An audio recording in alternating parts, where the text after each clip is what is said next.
I'm Nick Powell, City Hall Bureau Chief with City and State. Joining me today on City and State TV is Jeff Pollock, President of the Global Strategies Group. Thanks for joining us today, Jeff. Thank you. So, Jeff, you were number 48 on our Power 100 list, and I was just curious if you felt that our list kind of reflected the shifting power dynamics of the city now that we have a new mayor and a new city council. Yeah, there's no question. Look, I mean, you guys captured very clearly all the new exciting folks who have influence and have sway down at City Hall, and that's important and going to be what we're looking at in terms of the power structure of the city for at least the next bit. Do you agree with our placing Bill de Blasio above the governor on this list, despite the governor's? I like them both, so I'm not going to weigh in on who's number one and who's number two. What we do know is that the two of them both, I think we're seeing some of the dynamic, obviously always the tension between Albany and the city that's going to exist. But one good thing, which is that these two guys have a real relationship, which I think can be a net positive as we go along. In these initial stages, sure, it looks like a little bit of tension, and it will continue to be.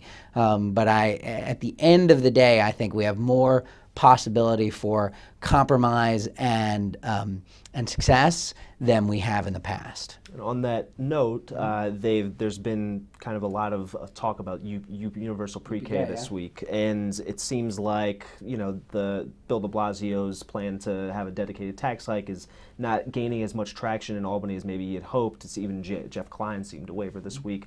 I mean, what do you see as the end game here? Do you think that you said there's room for compromise. Do you think that the end game is victory for New York City's kids? And I think that's the wonderful thing. How we get there, who knows? I think that Bill de Blasio had a campaign where he said, this is what I'm going to do. And so it's his responsibility, and he had a mandate. God knows the sizable number that he got in terms of his vote share. He has a mandate to go forward and continue to try to push for that. What happens at the end, I don't know. I mean, that's the dance of Albany and the city that we're going to figure out. But the kids are going to win no matter what. Right. Now, there was also a Q poll, the Quinnipiac poll this week, and I know you look at polls very closely. I mean, do you read into something like that this early in the game? Well, there's clearly going to be much more negotiation, but it seemed like voters, at least according to this poll, are more favorable to Governor Cuomo's plan. Well, I mean, if you ask the voters, do you favor a plan that's going to give you what you want versus a plan that taxes people to give you what you want? It is natural that they would say, well, let's take the freebie. So the poll wasn't necessarily surprising to me. The other thing is, and this is not, obviously I'm a pollster, this is what I do for a living, but we know that voters don't take sort of in-depth policy considerations when we ask them questions about things, particularly things they're not steeped in the way you and I are. It's not that it's unfair, but it's unrealistic to think that they understand the nuances.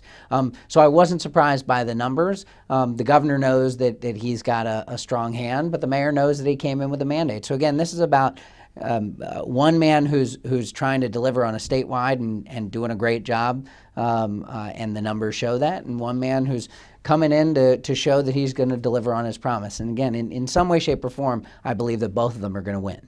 Now, shifting gears a little bit, Kirsten Gillibrand, our junior senator in New York, was I believe number 8 on our power list, which is a bit of a bump than she got last year.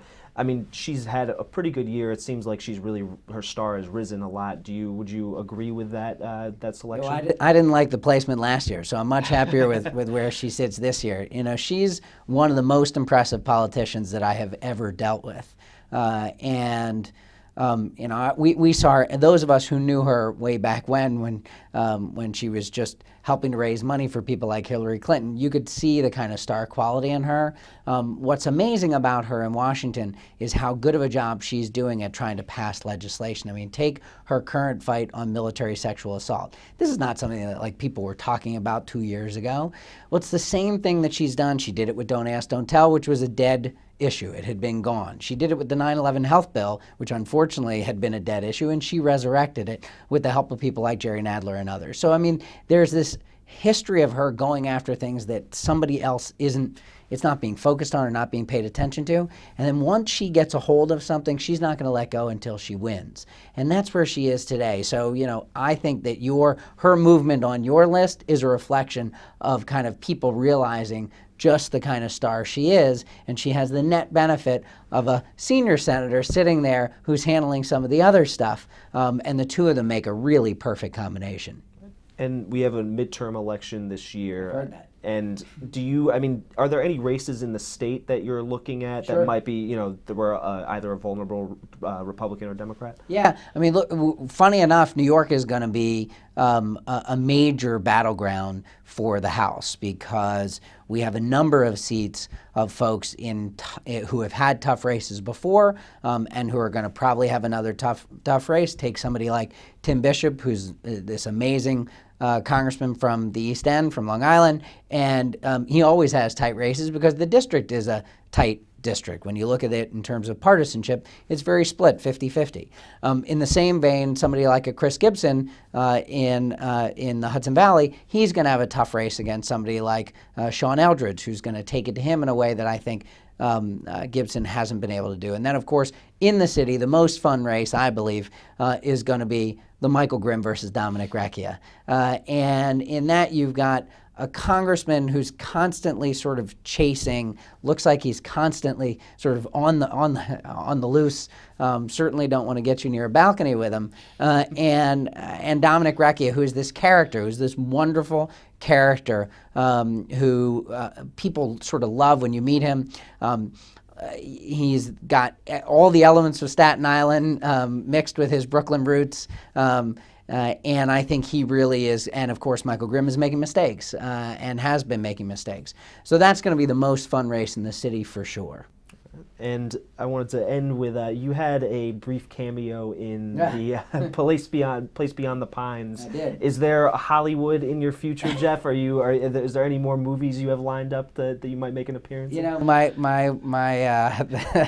my wife says I have a face for radio. So getting to do Place Beyond the Pines was one of the most fun things that I've ever gotten to do, and it happened just by total chance. An old friend of mine from New York politics, John Patrikoff, his brother was one of the producers, and so his brother said, "Hey, I need a political consultant in New York who can come and do this." I was like, "Well, sure, I'd go up to Schenectady for a couple of days and happy to do it," and ended up in a couple scenes. So it was a really fun experience and really cool, and I figured that was it. But no, in 3 weeks there's going to be another one, Nonstop, which stars Liam Neeson, where there's a scene filmed at New York One with myself, Pat Kiernan, and Hank Scheinkoff.